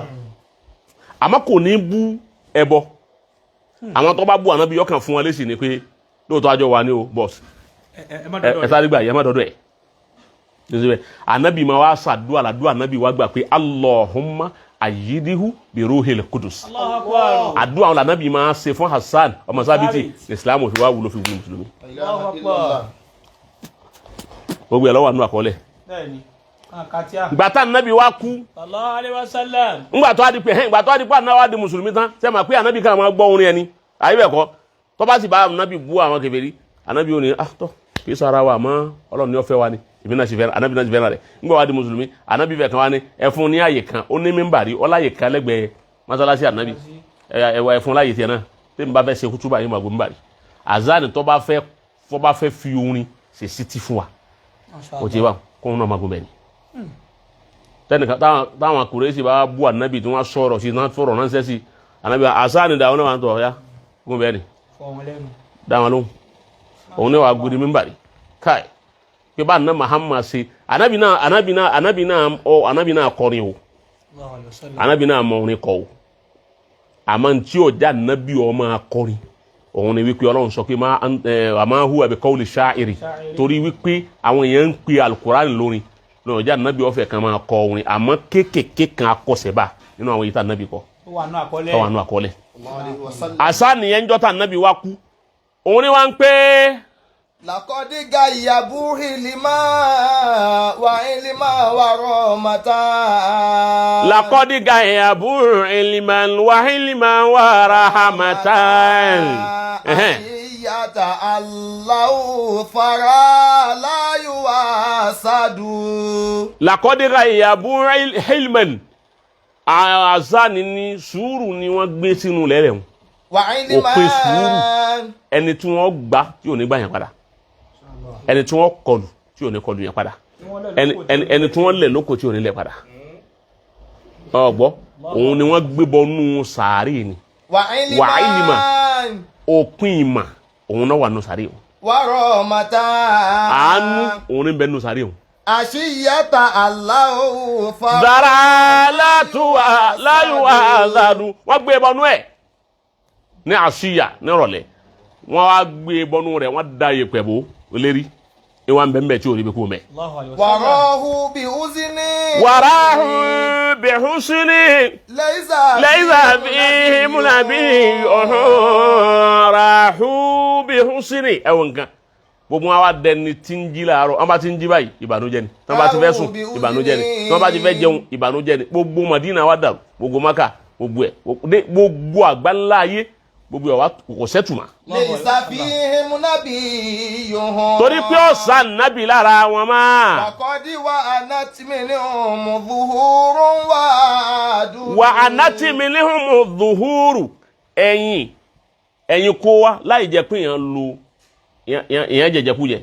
mo ti bá wọn ẹ̀yìn ń kálukú sì ń rí bẹ́lẹ̀ yìí bá fẹ́ dìde ẹ̀yìn ọgbàmú bí tọ̀hún fẹ́ dìde ẹ̀yìn ọgbàmú wà àdúdù ó ti bá wọn gbogbo ara wa ń wíkì bẹ́lẹ̀ yìí bá jí láàárọ̀ ẹ̀ máa wò kí wọ́n á ní kí ló dé wọn ní ìbànújẹ́ ànábì ní mú wọn sáré tẹ́ ma pé rìsáwù nánu yorùbá kún. máa tẹ̀bù kí samawatu yawma ọ̀. yorùbá kún náà wọ́n ń sunkún máa tẹ̀bù kí samawatu yawma ọ̀ ẹni tí ó já sí wípé tẹ̀bù kí samawatu gbogbo sáwọn méjèèjì náà ń sunkún. ìyá umahum ọjọ́ tá nábì kú yẹn tí gbogbo wọn bẹ̀rẹ̀ kún ní sáwọn náà bẹ̀rẹ̀ sí sunkún. ومن قد بكته الأرض فالناس أكمد. من قد بكته الأرض ẹni tó jẹ́ pé ilẹ̀ ẹlẹ̀ gan sunkún rẹ̀ فالناس أكمد àwọn èèyàn náà ló tó kún wọn banújẹ́ jù. وهل عدلت يوم رصية هالك. رصية هالك ìbànújẹ́ ẹnìkan tí ń lọ tó kó sẹ́nu tírélà farabalẹ̀ رصية هالك ìbànújẹ́ ẹnìkan tí ń lọ tó bẹ́ sómi fún rẹ̀. Rọ̀síyàtọ̀ hàlíkì ìbànújẹ́ ẹnìkan tí iná jó mọ́létọ́ wá kákò bí hólíbàjì báyìí abẹ́ni ó gbé sniper jẹ ó ti bá wọn irú ìbànújẹ́ wọn bí ó ti bà wọn ẹbí rẹ̀ nínú jẹ́ kọ́ wá jẹ́ pé irú rẹ̀ ẹgbẹ̀rún lọ́wọ́ ọ̀sẹ̀lẹ̀ léyìí ọ̀sẹ̀lẹ̀ yàì ọ̀sẹ̀lẹ̀ lọ́hùn ọ̀sẹ̀lẹ̀ lùyìí ó wá tó bí ẹgbẹ̀rún bẹ́ẹ̀ ẹ wo bí ìbànújẹ́ wọn ṣètò ká pàápọ̀ kò tó ìbànújẹ́ ọjọ́ tà ní Muhammad kú nìkan. Rọ̀síyàtọ̀ yaomi mata fihi Muhammadu. kò tó ìbànújẹ́ ọjọ́ tà nábì kú ọjọ́ tó kú ní káì ọjọ́ Monday ni ayé bẹ́ẹ̀ kọ́ Masha Allah wọ́n sì lọ lè sin ní ọjọ́ Wednesday kọ́ àbí bí Thursday ni wọ́n sin bẹ́ẹ̀ àtijọ́ tó ti wá kùn dìgbà tí wọ́n fi sin ìbànújẹ́ tí ń bẹ lára àwọn èèyàn tí ò jí wọn lálàáfíà má kò sí ìbànújẹ́ tó tó. Fabaki Rasulullah ya Hasan kí ló jẹ́ ká Hasan ọkọrin yìí ni pé ńgbà tí wọ́n lànà bí ikú omi ó jáde lójú ẹ̀ ó ti bá wọn nǹkan ń wò báyìí ni kò rí omi òun lọ wá mú wá mú kíní gègé rẹ̀ ní wá ń kọ́ gbàtọ́ wá débẹ̀ ní wá ń sọ fún ojú rẹ̀ wípé ìwọ ojú mi ṣé kìí jẹ́ pé rẹ̀ dàrú bá kí. Fabaki Rasulallah ya inu aburat. ìwọ ẹbùratan. Ya inu aburat. omi bá wà ìwọ ojú mi ọ̀yà lè wá omi wá nísìn kíá mo fẹ́ rí omi nísìn máa sunkún ànábì. ìwọ ojú mi máa farabalẹ̀ ìwọ ojú mi máa sunkún ànábì títí dò ní àwọn èèyàn sunkún sí Ọlọ́run wọ́n bá ń dákọ̀ ànábì jù ní sí ẹlòmí ẹni tí jásbù rẹ̀ bá ń bẹ lára ẹ̀ yọ bẹ̀rẹ̀ ẹkún bẹ́ẹ̀ yọ máa sunkún bẹ́ẹ̀ ni kò ní gbádùn má wọ́n bá ti dákọ̀ Rasulullah ya Rasulallah ya Rasulallah gbàtọ́ bá yẹn tó mẹ́rin ẹlòmí ti àfà kò ní gbádùn ayé rẹ̀ má. Fabaki Rasulallah àsáni ní ìwọ ojú mi máa sun omi. Wàlá dàhàrọ̀dá mú àkàyè jìmọ̀dù. gbogbo ọjọ́ tí n ti ń bẹ láyé tí n bá rí nǹkan àbànújẹ́ ọ̀sáré máa ń wà ní ìní tí pè ọ́ tó fi dá mi lóhùn tí n bá ń bàjẹ́ tí n bá rí tí ń bà mí nú jẹ́ ìní pè ọ́ ọ̀sáré dáhùn ànábì ṣe wá kú tí ìwọ omi ọ̀ èyí ṣe tí ìwọ omi ọ̀ jáde má ọ̀yá jáde. wà má lákì látẹ̀bù kí náà dá ní ìmọ̀tìlẹ̀ tí. wà má lákì èsè wọ ojú mi látẹ̀bù kí náà dá ní ìmọ̀tìlẹ̀ tí. wá sunkún ìdẹ̀ra kan ìdẹ̀ra gbogbo ayé ìgbàlà gbogbo ayé àánú gbogbo ayé oríire gbogbo ayé farabalẹ̀ ẹni tá a dìmú tá a la àdìmúlà là nàbì ọgbọ́ kí ni mo pè àdìmúlà là nàbì bọ́bá ní kì í sàdìmúlà ìwọ jùlẹ̀ kó ṣòfò jùlẹ̀ kó sàgbákò jùlẹ̀ kó sẹ̀sìn jùlẹ̀ kó sẹ́rí ibú jùlẹ̀ kó láre oni esa dimula ma pe anabi esa dimula ìwọ wí bẹ̀ lẹ́nu rẹ̀ pé anabi esa dimule wo bí ó bá já dimula wo wá jùlẹ̀ kó sàgbákò jùlẹ̀ kó pòfo La ilaha illallah. kó pòfo adimula ni sallallahu alaihi wasallam in kuntum tuhibbuna allaha fattabi'uni yuhibbukumullah wo sa tẹ̀lé mi di ma mi tẹ̀lé mi wo sa di mi mú sallallahu yuhibbukumullah kò ní di ko tó Ọlọ́run má sá gbà mí Ọlọ́run ní fún ma bọ̀ wá fúnra Ọlọ́run ni ó wá wá Ọlọ́run follow re àdìmúlà telo fa like fún ó ṣe wá ní sunkún irú ẹni bẹ́ẹ̀ tó bá kú sallallahu alaihi wasallam ó ti sùn Fajudi alayhi bidumu wa wili. fàjúdì àlẹ́yìn ìwọ ojú mi wá ta mí lọ́rẹ bìdùmọ́ì ó sì dákun ojú mi ó bùn mí lómi ta mí lọ́rẹ omi ìwọ ojú mi Muhammad ló kù yìí aláàánú mi ló kù yìí ẹni ire ló kù yìí ẹni ó fún mi láàyè ń yà yìí èmi tí ì jámọ́ nkankan tí ì jẹ́ nkankan tẹ́lẹ̀ ìyẹn tí ì di mùsùlùmí ń fẹ́ mi mo tó di mùsùlùmí ń tún fẹ́ mi bí nǹkan kan bá dé wa ní ẹ̀pẹ́ hazani wa bí tọ̀hún bá dé wa ní ẹ̀pẹ́ hazani wa ìmọ̀ tí mo ṣe fún tí mi nífẹ̀ẹ́ rẹ̀ ọ wá kú ìwọ omi rí ọ jùdí tamilọ́rẹ̀ bí dùnmú ì bùnmi lómi wà á wìlí jómi wọn máa dà kọ́ dàbí táàpù omi ẹ̀rọ kọ́ máa dà wẹ̀rẹ̀ lèbákìdì lẹ́dì ẹ̀wọ̀n gan bíbákìdì lẹ́dì asánì lówí bẹ́ẹ̀ ó ní pẹ̀lú pé mo ṣàfẹ́kù yìí rímọ́ àrímọ́ alẹ́dì ẹni yẹn tó yẹ pé láàmísìlá ùdáhàrò yòó tí gbogbo ayé ò fi tán kò ní sí ẹni tí ó fẹ́ dàbí rẹ̀ ẹnìkan ò ní fẹ́ jọ ebi bí yẹn bá kú wọn lágbájá bàbá Muhyiddin tó lọ yìí adé ni ó sì wọn jẹ ara wọn ti ń sin wọn jẹ adé ni ti lóhun wọn ṣé adá máa kú wọn lóhun wọn ṣé usasi liku adé ló lóhun wọn bàbá Mudiru tó ń bẹ àwọn kan mú ohun wọn lò wọn ti mú ohun bàbá alágége tòní bẹ́ẹ̀ ni bàbá wọn wà sí àgbáyé àwọn kan lóhun wọn wọn ni bí wọn ti sọ̀rọ̀ ni ta ń tọ̀ ohun tí ó lóhun òun rí ohun ànábì mu kò sí. wàmà fàkọ́dàlì máa dùn mísílẹ̀ Muhammadi gbogbo àwọn tí wọ́n ti lọ láyé wọn àṣàfẹ́kù ẹnìkan kí ṣàfẹ́kù rẹ̀ wá dàbí ṣàfẹ́kù ànábì rí. wàlá mithlahu hátàlíkìyà mátìyù fukọ́dù. ọ̀hásẹ́ nìkan tí ó tún máa kú máa jáwà nígbà náà kọ́ra ikú rẹ̀ dàbí kú ànábì káì wọn ò bí ọ bí ànábì wọn ò lóyún rẹ̀ bí rẹ̀ wọn ò pìpì rẹ̀ bí rẹ̀ wọn ò bí ọ bí rẹ̀ ntòfèsì ọ jagun ayé bí rẹ̀ ọ jagun ayé bí rẹ̀ ara ò ní ọ bí rẹ̀ ebi ọ̀pá ọ bí rẹ̀ ebi pàjù ọ lọ ara ní jù wá lọ ọgbọ ọ yẹ sẹni ẹsàbí rẹ̀ gbogbo orí ayé ó parí sọ́dọ̀ rẹ̀ gbogbo ìyà téèyàn wá ń jẹ láyé lérí ìtọ́lọ́hún ó parí sọ́dọ̀ rẹ̀ ogun téèyàn fèsì láyé ó fèsì ogun fámìlì ó fèsì ogun ẹbí ó fèsì ogun ìlú ó fèsì ogun ayé títí dò ní ànábì tó ń fèsì ogun náà ìbá àwọn kan tó ń bú jò ní ìbá àwọn kan tó ń bú ànábì kíábí tó ń bú ànábì lérí mídíà yìí ní tó ń jagun lọ́nà ni ó kú ní tó ń jagun ń bẹ láyé ó jagun ó tún kú ń jagun nígbà wá rí bẹ́ẹ̀ wọ́n wá lè kú bí rẹ̀ kò sí kú tó lè ní ìbí rẹ̀ kò sí kú tó lè dàbí rẹ̀ ọgbọ́ iye èèyàn tó kírun sí la kò sẹ́ni tí iye ẹ̀dá òun kírun sí la mọ́dọ̀ ni iye òun tá kí sí la bí gbogbo ẹ̀ ṣe wá tóni kọ́sìm àti bó ti lágbára tóni àti bó ti tóni àwọn èèyàn wá ti dákẹ́ ẹkún rẹ̀ ti sìn òun lẹ́kún tó ń kálukú sùn gbogbo àwọn ṣéwù àwọn ṣèyíhù wa tá à ń dákọ tá à ń fa àlùbáríkà àwọn tọrọ ṣéwù gíní ṣe Ibrahim ní ṣe gíní tá à máa dákọ wọn ni gbogbo wọn ń gbà tí wọn ń bẹ láyé wọn ò ní nǹkan kan tán fi ṣe ayé wọn jà nábì lọ torí ìfẹ́ ànábì òun la ní sí wọn la so ànábì ọ̀hún wá rèé báwo lè yóò ṣe wá ní pé à ní kọrin kì ẹ máa kọrin kì yóò bàbá tó rọ mọlúdi ní sìn àtún kọrin ànábì mọdíwù ànábì wọn ṣe mọdíwù rẹ wọn ṣe rìsáwù rẹ inú mọdíwù náà rìsáwù rẹ wá ìwé lẹ́yìn ní ṣe rìsáwù ni o ti yẹ wọn èyí tí ó ṣe mọdíwù rẹ tí ó yẹ pẹ̀lú gbogbo iṣẹ́ tó ṣe ìyẹn náà ń bẹ so izan bí àwọn bàbá wa náà bá wá kú láwọn àgbàlagbà wa ká wá kọ orin fún wọn ká fi yin àwọn náà èyí wọn nàdà àbí ká ṣe rìsáwù èyí wọn nàdà èyí wọn ọbẹ̀ sì jẹ́ kò sí mú nǹkankan kúrò nú ẹ̀sìn ọ̀pọ̀lọpọ̀ àwọn èèyàn wa wọn kì í ṣe rí ní tí ń ṣẹlẹ̀ fún wa ni pé kó wá lọ́fẹ́ yà lọ́tọ̀ ayé ti dàrú débi wípé kọ́dà àwọn àfọwọ́n wà sí nísìn ẹlòmíràn wà wá kinní kan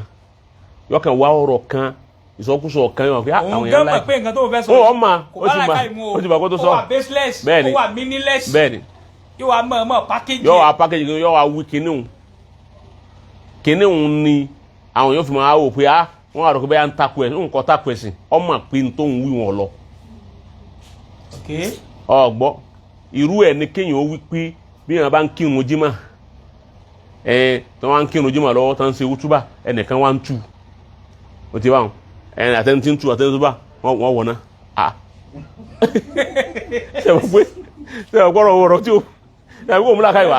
ẹnìkan sì ń tù àtẹni tó tù wọ́n wọ̀ náà àtẹni tó bá gbọ́dọ̀ múlá káyìwá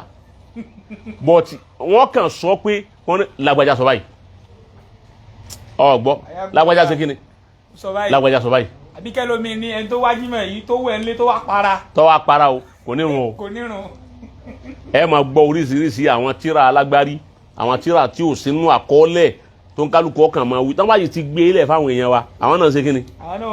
àwọn náà gbà wọn gbé kírun ni so kọ́lọ̀ nǹkan wọlé ànábì Muhammad kó ṣe àánú fún wa gbogbo àwọn olùwò wa àti àwọn olùgbọ́ wa ibi tí a rí eléyìí bá dénú torí pé nínú halkọ tí ń bọ̀ lọ́jọ́ yomu zulaza ọjọ́ Tuesday ọ̀rọ̀ tí a pàtì ọ̀rọ̀ náà ni wípé ǹjẹ́ kèfèrí tí wọ́n máa ń pè kèfèrí ó di kèfèrí ẹni bá kúnlẹ̀ ó di kèfèrí ẹni bá ṣe ó di kèfèrí ẹni bá lo búrọ́ọ̀ṣì tí ò lo pákó ó di kèfèrí ó ti báwọn ẹni bá fárùngbọ̀n ó di kèfèrí ẹni bá lo tẹ̀sùbà ó di kèfèrí ẹni bá ya fọ́tò ó di kèfèrí ẹni bá ṣe gbá nam ìjẹ́ kèfèrí hùn ṣé nǹkan kan náà ní pẹ̀lú kèfèrí àwọn tí ń bọ ẹ tí ń ṣẹbọ àwọn tí ń sòsà ṣe àbí ń tán bèèrè náà kọ́ gbàgbé ìbéèrè yẹn ṣe kan náà ẹlẹ́ẹ̀kejì bàbá ń jẹ́ kèfèrí ọmọ jẹ́ mùsùlùmí ọmọ ti wá kí wọ́dà fa ó ti wá àárín ọmọ àti bàbá wa dàrú wọ́n fọ́n ti sẹ́ra wọn bàbá lóun kọ́ ọlọ́mọ ọmọ náà ọkùnrin bàbá àbí bẹ́ẹ̀ kọ́ èyí ń lẹ ní kí àwọn àyànjú ní Islam. ibi tá a láwọ kọ kèfèrí o nǹkan kan bẹ tí ẹ bá wa fi kún àwọn àṣà kan bẹ tá a máa ń dá láwọn jọ̀hún olden days nígbà tá a wà ń kékèké bọ́n ọba ń ṣe kéèké lọ́wọ́ tí wọ́n ń tọ̀ lé ní tender age àwọn àṣà oya sáré lọ dí òpó náà ó lè kí òpó náà òpó ká alẹ́ o má jẹ ntọ́ lé o àbíkọ́ lọ kí adìẹ gbogbo àwọn mo lẹ ti rádìẹ wọn nísìnyí adìẹ wà bá táwọn yẹn ń sin dẹ́ẹ́dẹ́ sọ agiriki ló kù tìbílẹ̀ ló wà bá ẹ̀ ń bẹ táwọn yẹn ń sin wọn ni lèkí adìẹ òkú ká alẹ́ o mọ̀jẹ̀ ntọ́ lé mọ̀jẹ̀ ṣe kiri kan irú àwọn yìí nìna ṣẹ̀pá àwọn àṣà kolofọ́ ti kí ilé tọ̀ lẹ́yìn náà tàbí ọmọ tí ó tètè rìn àwọn ni ẹ mú odó ẹ máa fi jalè. bí ojú ẹsẹ̀ rẹ̀. ojú ẹsẹ̀ rẹ̀ ẹ máa fi. ọlọ́run sọ àjù sí ìdílọ gbogbo ẹ̀ lẹ́yìn máa béèrè lẹ́ẹ̀kọ̀ọ̀kan èyí tí ọlọ́run bá ní kí adidáhùn bẹ́ẹ̀ walilayi alhamdu ọlọ́run wọlé anabi Muhammad ọlọ́run sọ gbogbo àwọn jàmáà wa tí ń wò wá kọ́lọ́n kí ó dúpẹ́ fún yín kọ́sán yín lẹ́sàn-án olóore alibarikola àwọn ẹni ọlọ́run ọlá Muhammad rasulullah ibi tí ẹ ti mú owó tẹ̀ ẹ fi ra dátà ọlọ́run má jẹ́ ó tán lọ́wọ́ yín ọlọ́run má jẹ́ ó tán lọ́wọ́ yín ọlọ́run má ẹ máa wù yín ẹ bá ti rí i pé táìmù báyìí wọ́n ti sáré wọlé wọ́n ti wà wọn látara wípé àǹfààní kọ̀ọ̀kan tá à ń rí lára ara wa wọ́n mèsì ọ̀rọ̀ púpọ̀ àwọn tí wọ́n ń wò wá àwọn tiwa nínú kíláàsì tá a jọ wà yìí wọ́n ti yé wa dìrásà tá à ń ṣe yìí àjọ ń ṣe ni kì í jẹ́ pé àwa là ń ṣe òun ló jẹ́ kí wọ́n mọ èsì ọ̀rọ̀ fún ẹlòmíì tó bá kọ́mẹ́ǹtì ní tí ọ̀dà òun kàn wá ìwọ tó wọn fẹ́ kọ́mẹ́ǹtì ní tí ọ̀dà ó sì wò láti bẹ̀rẹ̀ ó sì wò délẹ̀ ó ti kẹ́kọ̀ọ́ tí ọkọ̀